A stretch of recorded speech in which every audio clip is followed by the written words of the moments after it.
Hello, everyone. Welcome, everyone, to join this Fireside Chat hosted by ESCAP. And also, we have. I'm so happy to moderate the session. My name is Alex. I'm from Global Committee on Social Business for Sustainable Goals. So today we have two great panelists. But firstly, we have a very long-time supporter and mentor, Anita. We all know that ESCAP has done amazing work on behalf of UN Secretary in Asia Pacific, based in Bangkok. But firstly, I want to invite you to give us a brief introduction about ESCAP and especially your great work you're doing in Asia Pacific. Anita. Thank you very much, Alex. So my name is Aneta Nikolova. I'm coming from the United Nations Economic and Social Commission for Asia and Pacific. We cover a vast region, 53 member states, starting from, and 49 in Asia and the Pacific. This is from Turkey to Guam, all the small Pacific islands, also Australia, New Zealand, and from Russia to New Zealand, as I mentioned. So it's a huge region. 2/3 of the world population lives there. 2/3 of the world youth is also there. But we also host the biggest amount of people that have not managed to overcome poverty, and some of them, over 800,000, some of them have also fallen back after the COVID. But we have amazing countries in our region that are driving progress, innovation, and the region has been championing green economic growth as a support to climate action. And this brought a lot of new opportunities for renewable energies and others. We also champion social entrepreneurship as one of the tools to advance climate action and greening of the economy. And we engage very closely with youth. We brought youth into political dialogue and discourse. So yes, that's for me. Sorry, it was a bit longer introduction. Thanks very much, Anita. We have heard many times and for many years about great work on NGIC, and also especially the flagship event you organize, Global Baku Forum, has been a really important international platform to enhance global cooperation, culture, and understanding. But we want to get you to share with us more the background, the history of NGIC. Thank you, Alex. And hi, everyone. Yes, my name is Rza Aliyev. I'm Chief Strategy and Sustainability Officer of Nizami Gencevi International Center. And it's a great pleasure to be here, but also even greater pleasure to have all the guests coming and visiting Baku and Azerbaijan. Hope you've had a great time as well, managed to hopefully see a bit of sightseeing and enjoyed a bit of the weather as well. And hopefully I didn't scare our moderator. And so Nizami Gencevi International Center was created 12 years ago, over 12 years ago, here in Baku, actually. And right now, 12 years later, we are one of the platform where we have more than 100 former and current presidents and prime ministers as our members and friends, and many other opinion leaders and impact leaders. And we do convenings, we do forums, but the main kind of differentiation is that we're trying to be impact-driven. So we do events monthly. As Alex mentioned, our largest event is called Global Baku Forum, where you're all invited. It's in March every year, where we convene more than 600 leaders, youth as well, most importantly. In fact, we have around 30 young leaders who come every year to Baku Forum, and we put them in front of the current and former presidents and UN heads of agencies, and we have a panel called Youth Speak, We Listen, because very often this are the young people who sit there and listen, and there is no way for them to provide the feedback. And here, totally free, they can provide any idea, any thoughts. And throughout those times, actually, we've had amazing matching and synergies that happened when the current head of state would, call one of the young leaders to be his advisor. I don't know, people made lifelong friendships, even got married, post-Global Baku Forum, so I think it's a really good event to visit. But apart from that, we try to combine and connect the world from the grassroots diplomacy, so three directions: grassroots diplomacy, health. We work with WHO, with UNAIDS on health with Dr. Tedros, and climate change and sustainability. And during the COP, I don't know whether we should talk now about COP, but maybe in the next intervention I can give you a bit more about what we've done with COP. Thank you. Thanks very much. I mean, we're here. Your induction is so. We feel so exciting and so hopeful that there are great organizations, from UN side, but also from civil society that are doing amazing work. So my second question is that maybe probably you share with us more what kind of programs you're running during the COP29 and also or before COP29, what kind of thematic focus on climate actions and sustainable future. We know that ESCAP has a big supporter to engage young people, especially your program on Youth Voices for Climate Actions, and trying to bring young people on the same table with UN and also mobilize all these youth powers for climate actions. But we want to hear all this great project story from you. Anita, you have the floor. Thank you very much, Alex. Yes, at the COP, first, the flagship is we do a yearly review of the level of the climate ambition of the member states in Asian Pacific, and we just launched it last Friday. The latest report has focused on solutions based on the previous NDC submissions, right? The NDC 2.0, as we call them anymore. And that would be a lesson and focus on energy transition, renewable energy tripling in our region, energy also looking into creating more jobs, phasing out fossil fuels and fossil fuel subsidies, looking into integrated approaches to adaptation and mitigation, which match very well the new ABM, adaptation mechanism for financing for under Article 6.8 that was launched, that was already submitted by the African Development Bank, and we are trying to pick it up in our region as well to finance adaptation and to support the global goal for adaptation. Today we have a couple of events on disaster risk reduction, the portal that we have created, which shows an amazing array of projects and opportunities for doing small-scale climate resilience projects in our region. We also did, last week we had a lot of ministerial dialogues on energy transition, yesterday on transport, sustainable transport, together with our UN regional commission sisters around the world. So very busy weeks, 2 weeks, a lot of work. And then, as you mentioned, I'm putting it at the end, but this is very important. We organized during the IPFSD this year, Climaton, Youth Climaton. We had climate champions, and one of them joined the Malaysian delegation and was engaged in various opportunities to support the negotiation team, as well as presenting at various side events. That's for me. Thank you, Anita. This is very exciting. And thanks very much for ESCAP's efforts on bringing young people to work, to get inspired by UN, and also empower them for these different learning platforms and also different projects. We are so looking forward to the Asia Pacific Forum on Sustainable Development next year. You're leading on that. We are looking forward. There's more actions, innovations supported by ESCAP. Riza, we have joined some programs NGIC organized with different agencies and different international organizations. You bring the most, famous, but also most dedicated, all these inspirational leaders or the legends living today to have a dialogue with the participants here. But we want to hear you more.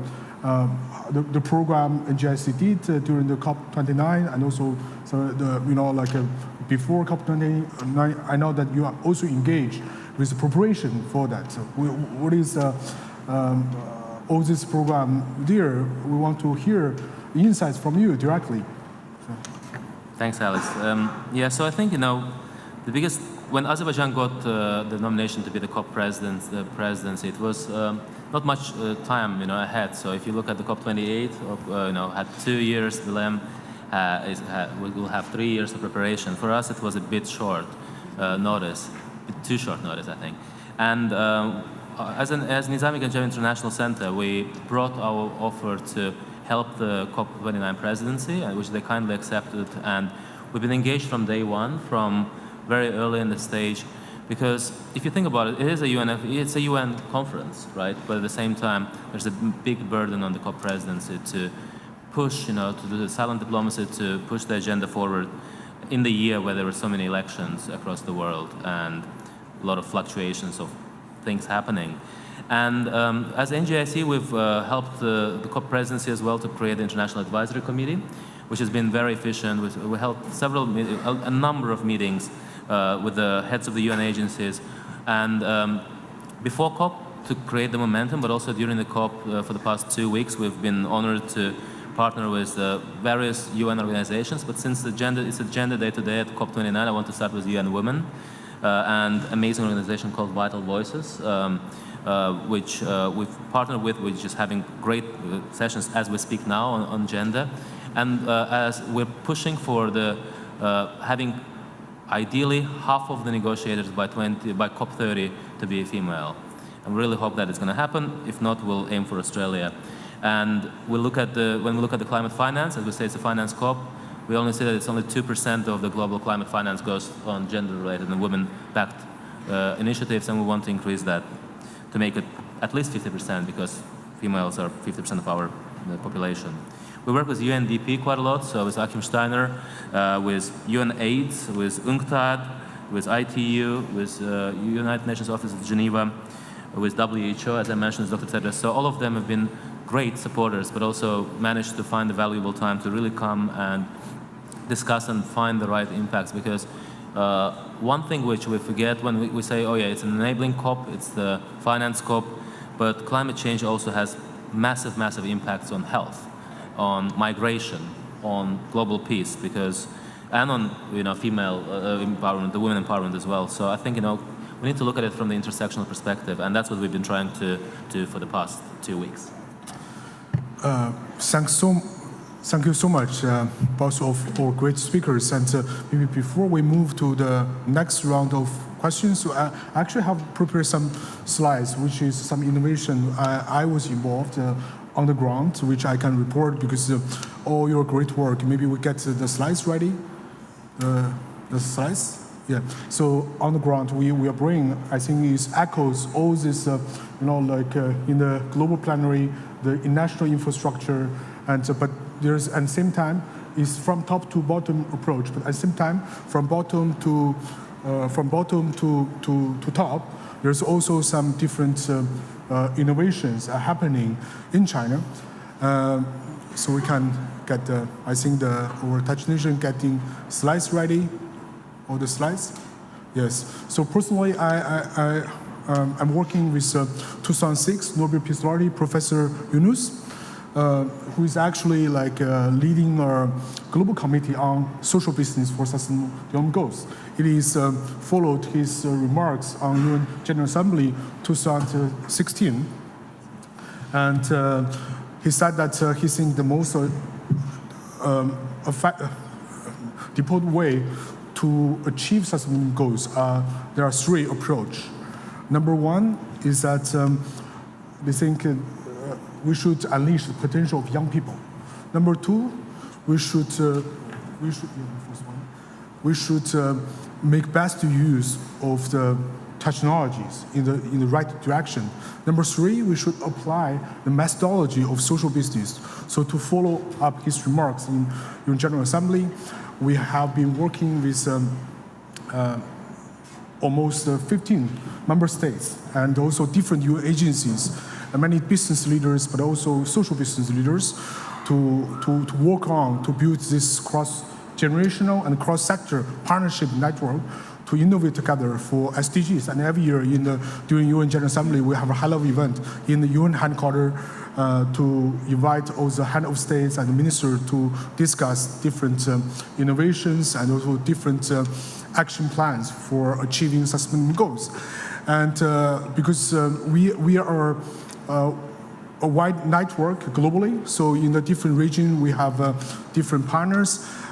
So half of my time based in China, so I also bring some, I think, 2 examples, innovation from China, which is can showcase to echo our action here. The first case is from China Huadian, which is a state-owned company in China, and they're one of the biggest energy company, and now they are having they are the biggest investor for solar and wind, all these different energies, and one of the pilot projects they are running this year is there will be one of the biggest program on the agriculture greenhouse, which is this greenhouse they will plant tomatoes actually, but this is not innovative. We have tomatoes for 1,000 years, I think, right? But the way they were going to do that is that they will use 100% renewable energy. So in this plant, you will find that is that on the top of the roof, it will be solar. But at the same time, they are using the heat pump. All the energy are coming from renewable technologies. So they want to make sure that all this energy, because all these energies they will use for control the temperature in the greenhouse, and also everything was controlled by AI and all this machine. There's not a lot of staff working inside, so everything is actually a pilot project that they are using the fast-changing technology. I mean, AI, renewable energies, and all this different innovative approach, try to showcase that for the food we are going to eat will be sustainable. This is also a great important topic we discussed in COP29, is that we should have a sustainable food system. And same time, they are using the digital, all the renewable energy facilities. They're using the different, IoT, Internet of Things, all the sensors to control things, and they get the data back. So once they get the data back, you can see from the slides that there is a big screen that they can monitor all this data from the different energy facilities, and they can better, smarter to control all these renewable energy facilities, and to make sure that they improve energy efficiency. At the same time, the last point I think I want to mention on this pilot project is that they're not only focused on energy side, but at the same time, in the day one of the planning these projects, they want to try to calculate the carbon emission. So they want to build this one as the first net zero agriculture greenhouse project in China. But also this can be a showcase for other countries that how this kind of different agriculture facilities can be net zero. This is also echo to one of the book which Professor Yunus wrote before, a bestseller book, and also his vision for the future is called The War of Three Zeros. Professor Yunus thinks that in the future, the world will be a war of 3 zeros. Number one is net zero poverty. Number one, zero poverty. Number two is zero unemployment through unleashing the youth entrepreneurship. Number three is net zero carbon emission. So I think this is a lot of innovations going on the ground that they are following this vision, a war of 3 zeros. And I know that there's a lot of universities and schools are trying to build a net zero campus. So this is also something China Huadian. I mean, this is a very good example. Is how about the government, state-owned company doing, and the lead of this project is the company in the group called China Huadian Operation Group. So the second example I want to show you is that there's a this company is founded by a young entrepreneur, but it's a family business, but they have been in China 35 years. But now they were in the 35 years ago, they were very involved on the green technology. But during that, back to that time, it is biogas. So this is the first renewable energy there. But now, they definitely committed to green energy. So in the past 35 years, what they do is that in the different waves of the green technology, they are trying to upgrade their products. And now this is the second generation of the entrepreneur to lead this great company called Tianpu Energy. They manufacture heat pump and also solar. The solar heating and also other solar products. And 2 years ago, these energy companies start to think about they want to use their, all these machines they manufacture to build different net zero pilot projects, which is they are one of the suppliers for the Tianjin #1 industry park, which is the first net zero projects in China for the innovation park. So now they also launched an institute, which is a founding partner for the Institute for Carbon Neutrality in China. So they are trying to link all this energy consumption with carbon emission. I think this is something related to the innovation on the ground. So all these entrepreneurs, state-owned companies on the project level, how they work on that. I think this is also inspiring that we think that the policy we discuss here can be implemented on the ground level. So in the final round, my question is let's look at the future. So in the future, we talk about what we did in the past. We talk about all the inspiration here we have in COP29. We talk that we should have more impact for the people who are not in this room, but back to our country in the city level. So in the future, what's the plan? Firstly, go to Anita from ESCAP. What's the future plan that we will take more initiatives for climate actions? Thank you very much, Alex. This was a very inspirational presentation. I just want to mention something that the future, this is the COP for finance, right? We're talking about the big amounts, aggregated funding that we need. But I would like to go back to some different perspective. As you said, the action has to be on the ground. And on the ground, we often don't need that huge amount of money to make really impactful sustainable projects implementation. And this is where Dr. Muhammad Yunus comes into the picture.